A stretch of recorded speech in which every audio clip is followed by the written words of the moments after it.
When people think about where economic thought began, they usually think directly of Adam Smith, Karl Marx, or Aristotle, whom they learned about in school. But there is a hidden, rarely spoken truth, and that truth lies within the Middle Ages. About 1,000 years ago, when there was neither capitalism nor central banks. At that time, a Muslim scholar made such a warning that its echoes can still be heard in every crisis we experience today. He said that when money loses its morality, society begins to rot from within.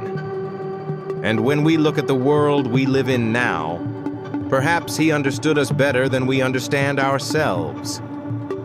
Welcome to my channel. Here money, power, and history mix together, and nothing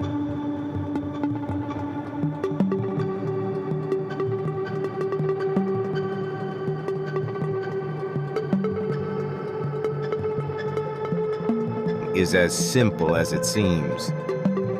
To understand Al-Ghazali, you first need to picture that era in your mind.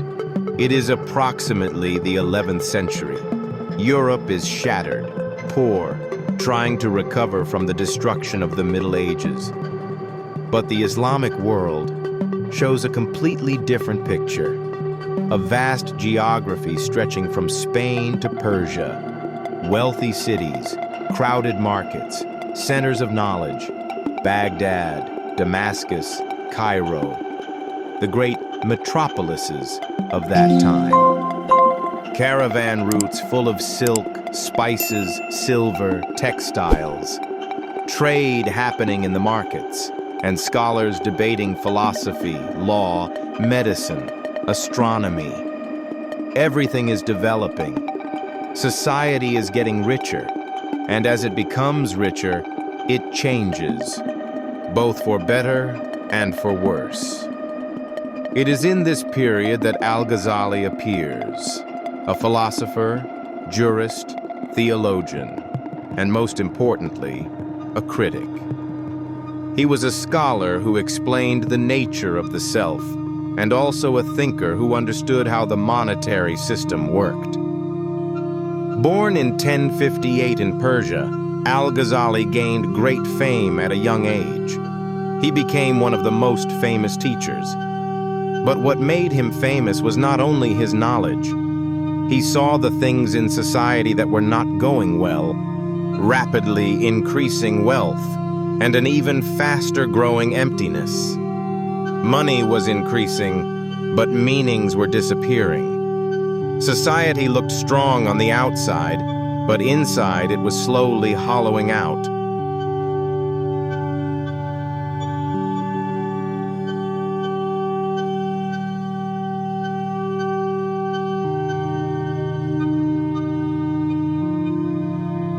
Sounds familiar, doesn't it?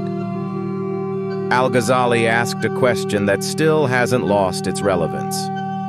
What happens when a civilization becomes richer faster than it becomes wiser? This question led him to study the concept of money more deeply. What surprises most people is this. Al-Ghazali was not only a religious scholar, he was one of the first thinkers to analyze the psychological and moral aspects of money. Aristotle saw money as a technical tool. Later, economists explained it with mathematical models. But for Al-Ghazali, money was also a force that shaped human behavior. According to him, money is merely a tool. It is neither worthy of respect nor something to be worshipped. It gets its power only from how people use it. Money is like a mirror.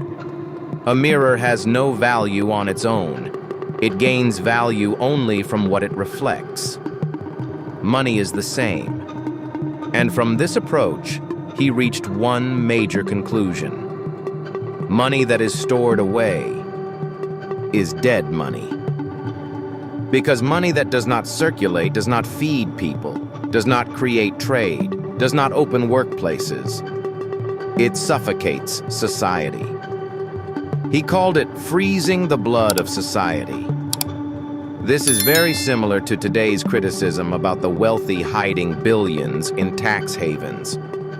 But he was not only complaining about greed. His argument was systematic. As wealth is hidden, artificial scarcity is created. People suffer because there is no money in circulation. The market is disrupted. Injustices increase. Another criticism was speculation. For Al-Ghazali, raising prices, creating artificial crises, exploiting people's needs, these were not smart business, but immorality. He called such people those who profit from the pain of others. Therefore, for him, the foundation of the market was trust. When trust is destroyed, the market is destroyed as well.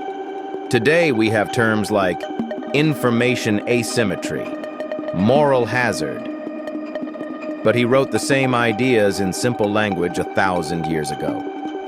For Al-Ghazali, money earned through hard work was valuable. Work itself gave a person strength, but wealth gained through manipulation, deception, or without effort corrupted a person from within. He also openly called it stealing when states artificially reduced the value of money by mixing in copper or making coins lighter.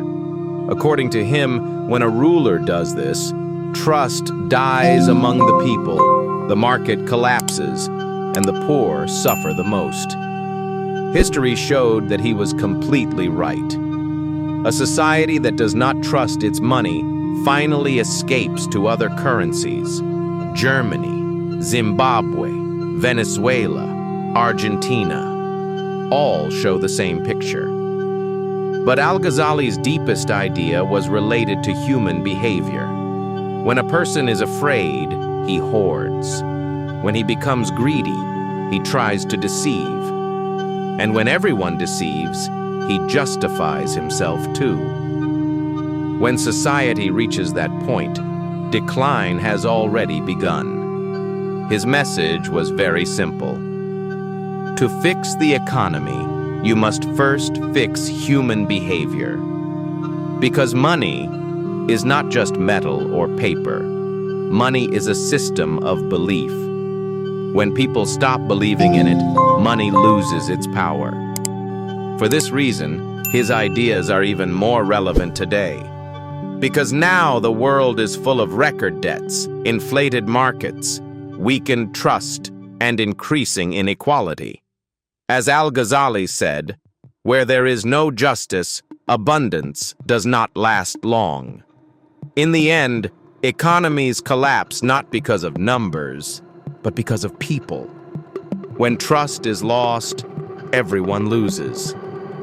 If this gave you a new perspective, subscribe. History knows the answers, and I will show you where to look.